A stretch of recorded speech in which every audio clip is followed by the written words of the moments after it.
there were plenty more matchups in Week 5 of college football. Let's discuss them. Welcome to the Pigskin Cafe, a podcast where Hampton, Chase, and Graham break down all things college football. So sit back, relax, and enjoy the show. They have to win this game. There's a problem. This one's tough. We are back. That's what my guts tell me. I genuinely could not believe it. You don't live in the great state of Texas. All right, big boy. Hold my sweet tea. What are we doing? That is a stat there, ladies and gentlemen.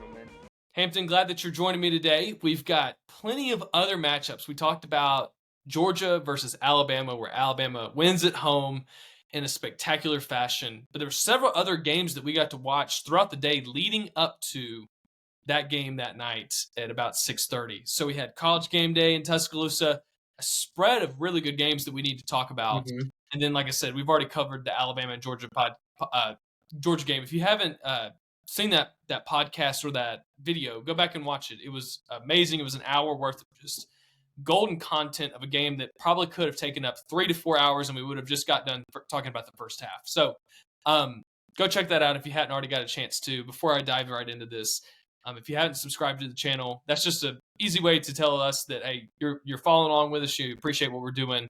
But what we love about this is that this would be a phone call if it wasn't a podcast. We love talking college football. So Hampton, let's dive right into it.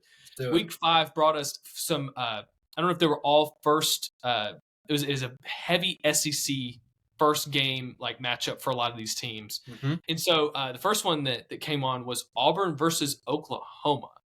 And Hampton, this was a game that, if I recall correctly, Auburn was a 1 point. No, was Oklahoma the 1 point favorite? It was almost, the line was almost equal. I think Auburn was favored. I believe Auburn was favored. And if you have kept up with these two teams, you know that Auburn lost to Arkansas coming into this game. Oklahoma, what I didn't fully know is that they had a lot of starters out. And that did affect the spread going into this game, but I was almost surprised to what extent. Auburn goes back to Payton Thorne. After benching him, they go back to him due to turnovers. And so the big question going into this game, Hampton, was how much or how many times is Auburn going to turn the ball over to Oklahoma, and how good can Oklahoma's freshman quarterback play? So with all that being said, give me your analysis of the game. Man, I went into this game because of the injuries that Oklahoma had. I mean, Oklahoma was without their top 5 wide receivers. They simply just didn't have the guys outside to really threaten Auburn. Then on top of that, Michael Hawkins Jr., the quarterback that they inserted for Jackson Arnold, is a true freshman. And his strength really is running the ball. And even though he can throw, as he showed in this game, he was kind of working at a disadvantage. They couldn't really run the ball. And then, you don't have threats outside. And so other than the first drive where he popped off like a 48-yard run and kind of showed you the uber athleticism he has, Oklahoma's offense was stagnant for the majority of the game. Auburn, I thought, played one of their better games of the year. They looked pretty competent for the most part. I thought Payton Thorne played as good as Payton Thorne can play. And I think in the first half, I think one of the key underrated moments in the game was the end of the first half. I thought Auburn completely mismanaged the first half of that game. They had an opportunity to score a touchdown, and they kind of played for a field goal, and they missed the field goal. Then there was a penalty on Oklahoma for having too many men on the field. Then they re-kicked the field goal and missed it. And that was an opportunity to kind of really take hold of that game. And then Auburn kind of jumped out to a 21-7 lead. And, I mean, I thought in the fourth quarter, there were many times I'm like, oh, it's over. But Oklahoma kept battling. And Oklahoma got the ball back, and they hit their first big play of the game. And that kind of gave them some life. It really, really did. And then Auburn missed a field goal somewhere in there. I can't remember if it was before the touchdown drive or after the touchdown drive. I want to say it was before. And that was kind of when Oklahoma started to have life, which, again, to me, another questionable decision by Auburn. Your kicker missed a 32-yarder. Why are you kicking a 40-something yard field goal with a guy whose career long was like a 32-yard field goal? He's And a freshman. I mean, just to add, he's freshman. He's supposed to be really good. Is he yeah, from Auburn? Like, I think he's I, from Auburn High School, I believe. And mhm, so I agree with you. They have a legacy of really good kickers, and you're wondering, hey, is he going to get out of the funk here? Like, was that mhm. those 2 field goals where he misses it, flag, kicks it again, misses it? Is that just like a, hey, let's act like that didn't even happen? Mhm. I agree with you. Just to kind of nuance, Yeah. Bama's been the team that they've said, hey, has never had a kicker. And I think we've started to maybe right that wrong. But this was just kind of shocking because Auburn's known for having a fantastic kicker that plays, feels like 5 Mhm. years and, 100%. is one of their all time leading scorers. So continue. Well, and this kid, Towns Magoo, who kicked, is not the starting kicker. Their starting kicker is Oh, okay. hurt. He's actually out for the year. Mhm. So to me, as a head coach, you got to know your players and know your situation. And on that drive, I think, if I'm not mistaken, they have been running the ball pretty successfully, which has been a trend for Auburn in all 3 games that they've lost. They've ran it fairly effectively with Jarquez Hunter, and then they get down into the opportunity to score, like in kind of, plus territory, and they start throwing the ball. And Payton Thorne made 2 awful throws, and Hugh Freeze got on him about it. Then they kicked the field goal, missed it. Then Auburn gets the ball back after the touchdown, and they had not turned the ball over the whole game, but they almost did. They almost did at some point in the third quarter when they ended up scoring, and it was a very similar play where kind of Oklahoma showed pressure and they backed out, and the linebacker almost picked Payton Thorne off. Then on this I believe it was a fourth down. It was a third or fourth down. They pick off Payton Thorne, run it all the way back for a touchdown. And then after that, Auburn kind of was in catch-up mode, and they're not built to play in an offense where they're having to throw the ball around the yard. Payton Thorne is only really good when he can play off a running game, when he can use play action to hit deep shots, when he's got more time in the pocket. And Oklahoma kind of started heating them up and getting pressure on them. And Auburn had 2 opportunities to take the lead, and they couldn't get it done. And ultimately, I go back to the end of the first half, and I go back to the beginning of the game, not the first drive, but the second drive. Auburn has a long drive going down the field, and they put in this backup, like gadget type guy who's not their quarterback, who isn't Payton Thorne, to kind of try to get the ball in. It's like, why are we overthinking this? Like, why not just give the ball to Jarquez and let him go to work? Because to me, him and KLS Lambert Smith are their 2 best offensive players. Why are they not getting the touches down there? Why are we overthinking it and putting a gadget player in? So those 2 possessions, if you're an Auburn fan, you're looking back and thinking, if that goes differently, we probably win this game. And this is another dreadful loss for Auburn. You're now 2-3 with all 3 losses coming at home. And now your consolation prize for losing to Oklahoma, who was without their 5 starting receivers, who was playing a quarterback who was a true freshman in his first ever start on the road. Now you get to go to Georgia, who just lost a heartbreaker to Alabama, and you get to go to Athens. And now you got to play on the road for the majority of the month of October. Miracles happen every day. It is going to be very, very difficult for Auburn to honestly get to 500 this year. If they do, it should be, Auburn fans should rejoice considering how it's gone to this point. But I think there are some real tough discussions that have to be had, because I know a lot of Auburn fans are putting the blame at Payton Thorne's feet. And I get that. I get that the quarterbacks have turned it over. But Hugh Freeze is the one who chose to go with Payton Thorne and to go with Hank Brown and not pursue someone out of the portal. That falls at his feet. And honestly, and I heard this on another podcast, on the Andy Staples podcast, the excuses that are getting made for Freeze are very similar to the ones that were made for Billy Napier last year. Of Auburn doesn't have the talent. Wait till Hugh gets his guys in. How in year 1 or year 2 of your program, how do you look worse than what you were in year 1? And there's arguably more talent on your roster. There's a lot of soul searching. that needs to be going on in Auburn, Alabama. And I'm afraid that their season is not going to get turned around, and it's only going to get worse from here, especially going into Athens next week. What do you make of all that, Chase? I mean, I feel like if I'm an Auburn fan, there are some pretty high-level big questions that I'm asking. Yeah. I'll say just one observation. This isn't really adding much to the podcast here. If remind me what their backup's name is. Alex something, is that right? Hank Brown. Hank Brown, I'm sorry. When you look at their two quarterbacks, Hank Brown and Payton Thorne looks like a grown man. I mean, he really does. He's got the 5 o'clock shadow. He looks like, and they always talk about how much 5 or 6 years at this point. Yeah, exactly. I mean, they talk about how much experience he has.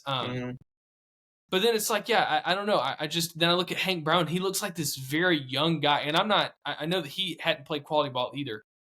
I just don't feel like they've got great options back there at the moment. It really does. Hey, you've got experience, and you've got a guy who's just so raw. And they're trying to compete to win football games. And it's not like they've got a lot of margin to work with. And I'm with you. I don't really know which direction you turn when it seems pretty clear the offensive line is not great at all. And it's not, at this point, I think that you wish that you had what Oklahoma had with a guy who can go out there and make a play with his feet. And I guess that's what you would hope for. But, man, it's I don't really know what's the right prescription other than to go out there and show the country that you still want to be competitive. You still got guys that want to play ball, and go out there and show Georgia that you want to play football.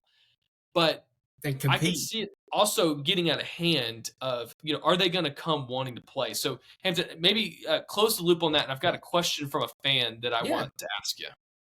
Well, I agree with you. They don't have good options, but if I, as a fan, and I'm not a fan of Auburn, as everybody knows, if I, as a breaking news, if I, as a fan of an opposing, what'd you say? I said Hampton Sipper does not endorse the Auburn Tigers. No, I do not approve that message.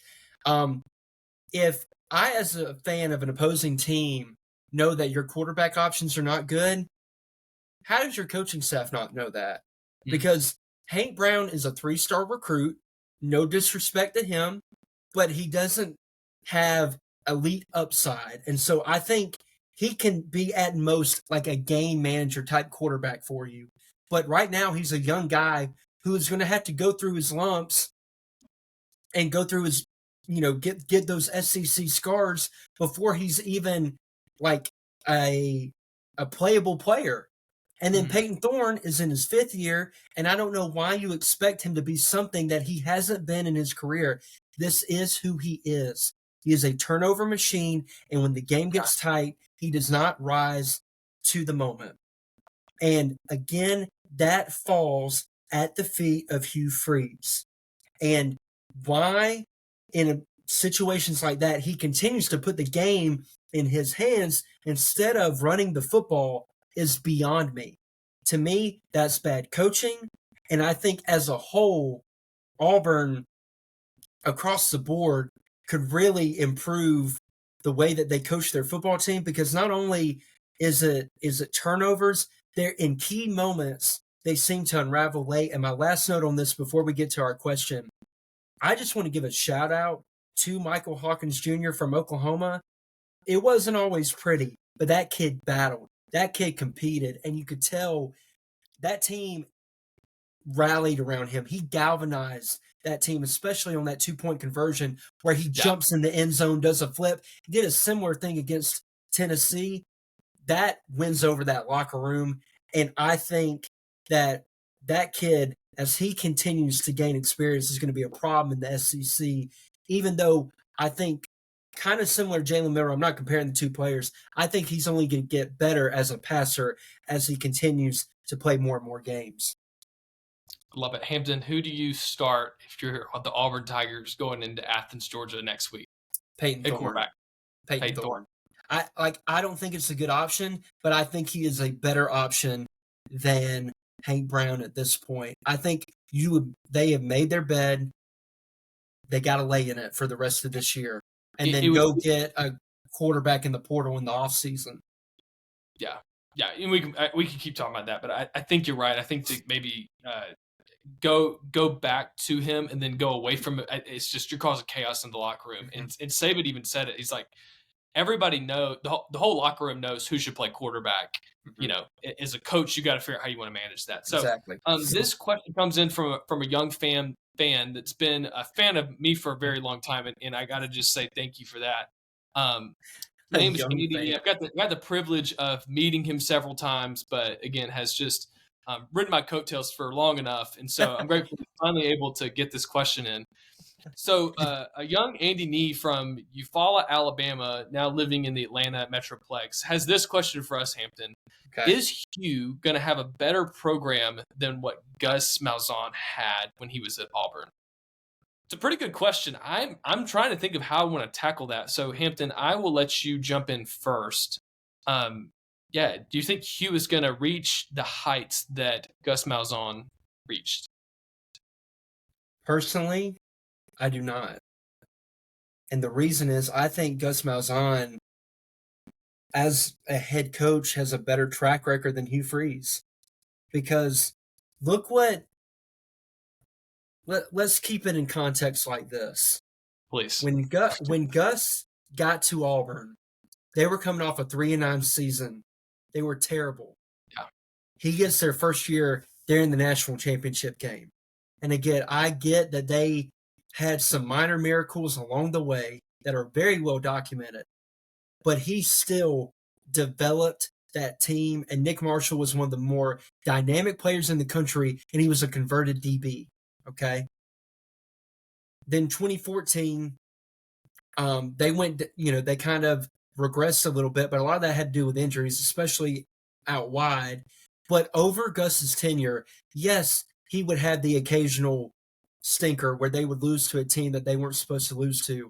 But they also had 2017 where they were really good. They also had 2019 where they beat Alabama in Auburn, kind of take away their playoff hopes. He had years of success, and I thought what he did a really good job of every year.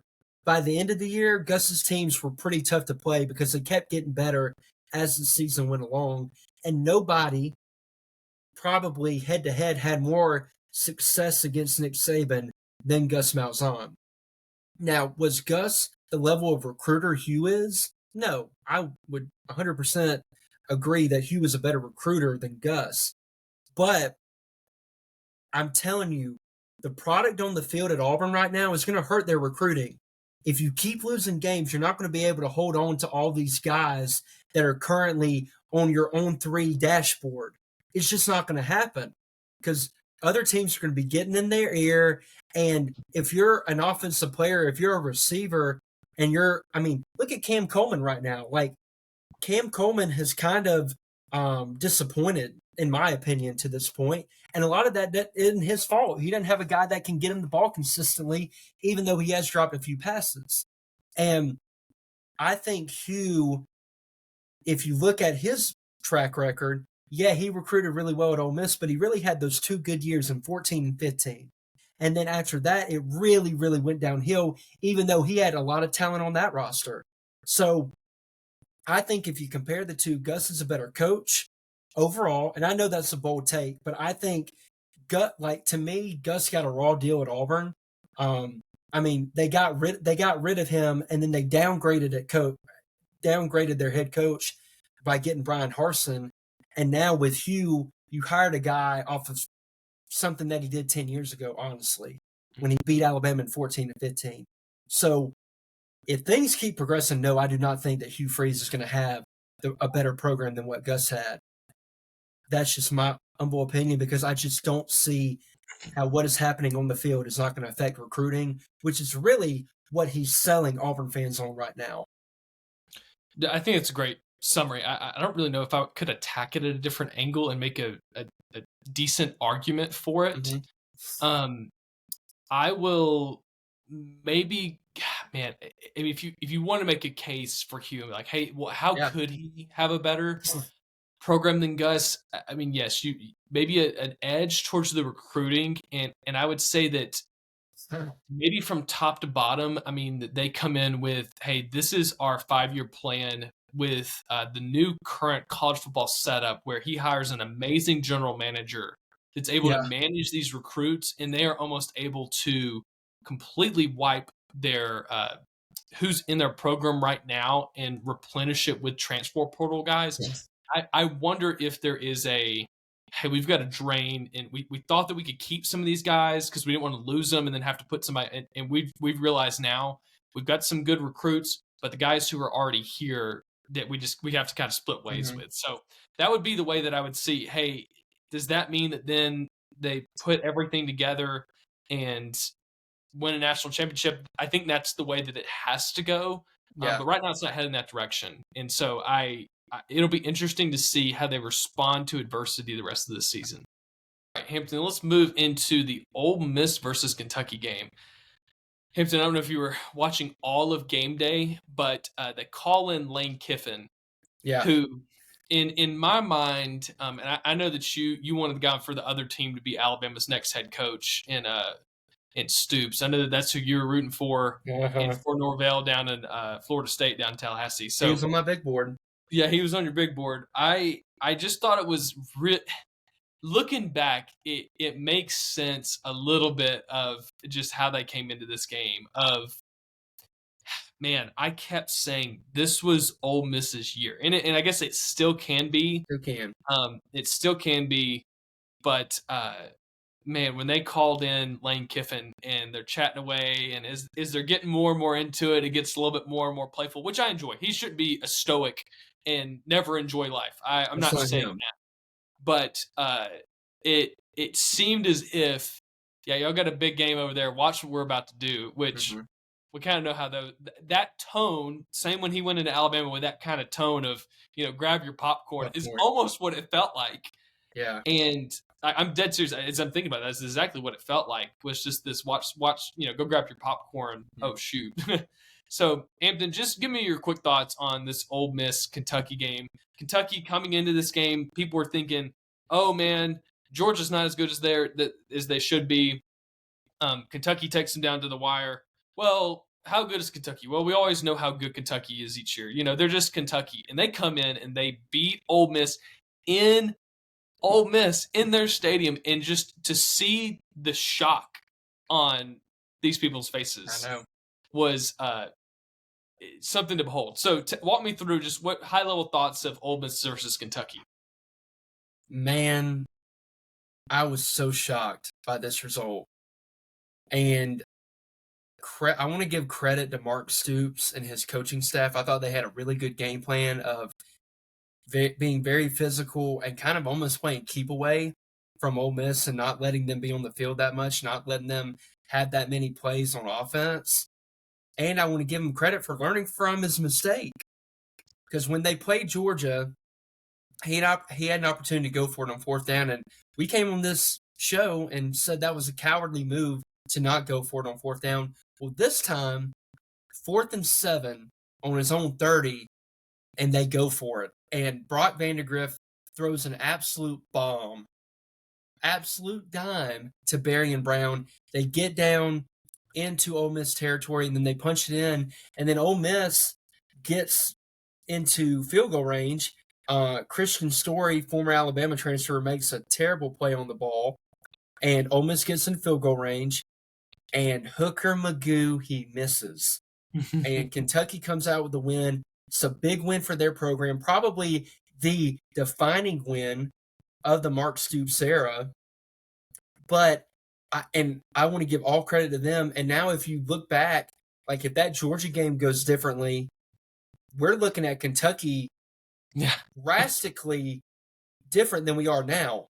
And again, that's kind of how the sport is, a play here, a play there, and your perception changes. But I think this is something that they can build on. I think they may have found a little bit of a formula for how they want to play offensive football. And I think Vandegrift kind of grew up in this game. I mean, that throw he made to Berry and Brown, again, everyone, was an absolute dime in a high-pressure situation. And while I'm very impressed with Kentucky, man, I'm disappointed with Ole Miss. Like you, Chase, if any year that they're going to compete for a championship, this is the year. You put all your chips in with NIL, put all your chips in with the transfer portal, and you lose to a 2-2 Kentucky, now a 3-2 Kentucky at home. The same Kentucky that, they kept that Georgia game close, but they got embarrassed by South Carolina. South Carolina absolutely bullied them. Yeah. And I think more than anything, what this crystallized to me is obviously that Ole Miss maybe not as good as we thought, because everybody was really talking them up after playing 3 inferior opponents. But more than that, what it crystallized is I definitely think now that Lane Kiffin is leaving after this season. Not because they lost the game and I'm saying, his mind was elsewhere. Nothing like that. But this roster is old. This roster is majority of it's going to be gone after this year. Like I talked about on our show after Florida got embarrassed by A&M, and I said I feel like Lane Kiffin's going to Florida, the majority of Ole Miss's roster is going to be gone. He is not going to want to have to deal with the down year that they're probably going to have next year because, again, their lifeblood is not high school recruiting, it's the portal. And like Florida State, you win by the portal and you die by the portal. And I think next year they're going to die by the portal because they're not going to be a very talented football team. And I think he's a smart enough guy that he is not going to want to have to deal with that. And I think he's going to leave. So I'm interested now to see, their schedule is very manageable. They get Georgia at home. If you win out and you're 11-1, you can still get in the SEC championship. All your hopes, all your aspirations are in front of you, but your margin for error just got a lot more thin because you lost a game that you shouldn't have lost on paper. But again, last point, upsets are what make college football unlike any other sport, because even with the playoff expanded, this game means a ton for Ole Miss's season going forward. And for Kentucky, it gives them new life and maybe a resurgence going into the back half of their schedule. Love it, dude. Let's keep moving. Let's go to one of the games that I think you are just excited to talk about because this was one of those one of the weeks where someone like Colorado, which is a hot name in college football, they seem to be must-watch TV. And what they did to my Baylor Bears last week was just hard for me to wrap my mind around. But man, it's been interesting to see again. Not that Baylor's a bad team, but they're not as good as you'd want them to be. And I think you felt like this was a pretty big win for Colorado this week, where they played UCF. Walk me through why you felt like this game, even though it flew under the radar for most people just due to the slate of games we had, why you felt like it was one of the games that showed us the most this weekend, or just impressed you the most. Let's say it like that. That's a great way to phrase it, because honestly, this was one of the games I was looking forward to most this weekend, because I felt like it would tell us a lot about Colorado. Colorado had the incredible win against Baylor. I know that hurts your heart, and I take full responsibility for jinxing that for you. But you win by getting a Hail Mary going into overtime, and you're coming off that high, and you have to go down to Orlando to play UCF, who had big noon kickoff. It's the biggest game of the year. UCF, who came back against TCU last week and has looked really, really good with KJ Jefferson, and their strength is kind of running the ball and being a very physical team. And what shocked me the most, Colorado's defense came to play, man. They really stopped the run. They really limited UCF. They turned the ball. They got the ball back for the offense with turnovers. And I think what you're seeing is maybe a little bit of maturation from this Colorado team. They're not the leaky dam that they were last year on defense. There's been improvement, especially along that defensive line, which is something I criticized them for last year. But even in the first game against North Dakota State this year, or South Dakota State, whichever Dakota it was, that was very impressive. And then we know their offense is one of the best in the nation. I know their offensive line can be quite problematic, but Shador is a top 3 quarterback in the country. Even with some of the stuff off the field, you cannot deny the man's talent. He is one of the best throwers of the football in the country. And then Travis Hunter, is the best player in the country. Just as far as what he can do in his totality on offense and defense, no one impacts the game quite like he does. And it was, I mean, the interception that he had, I don't know if you saw it against UCF, where the instincts, and then he does like a full Superman dive for an interception on a quick pass. The kid's just special. And then you pair that with the other guys in their receiving core, like Will Shepard, like I believe his name's Chester, last name is either Wester or Chester, and then Jimmy Horn. They have a very potent attack on offense. And I think this year you're seeing them be a little more disciplined as opposed to last year. And we criticized Dion last year a little bit, and even early this year after their loss to Nebraska. I've got to give them kudos. They have really rallied. They have really come together. Now they're 4-1. They've already matched their win total from last year. I think the sky is the limit for them right now. And I think they're steadily improving. The big key, Travis Hunter got a little bit banged up in that game. How does he kind of recover? Is he going to be good to go after their bye week this upcoming week? But I just want to give a shout out to Colorado. I think UCF is a very good team, and they're going to contend in the Big 12 and make it interesting for every team that they play. But that was a big time win by Colorado that really showed me a little bit about their team that I didn't think they had. I love it, dude. Hey, and just worth noting, Kansas State, are they still undefeated? Is that right? No, they lost to BYU. Oh, man, dude. I mean, They got blown out by BYU last week, but then they. BYU's go ahead. got a team. They played Baylor this week, and They're I was 5-0.